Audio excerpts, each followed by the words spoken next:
If meeting me was the worst thing in your life, if meeting me was the worst thing in your life, I'm truly sorry.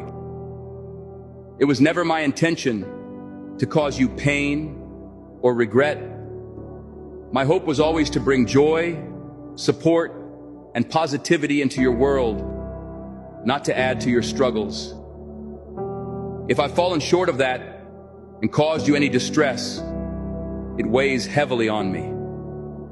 I understand that life can be unpredictable, and sometimes, despite our best efforts, things don't turn out as we planned. If our time together has brought you more hurt than happiness, I deeply regret it. Please know that my feelings for you were genuine, and the last thing I wanted was to be a source of anguish in your life.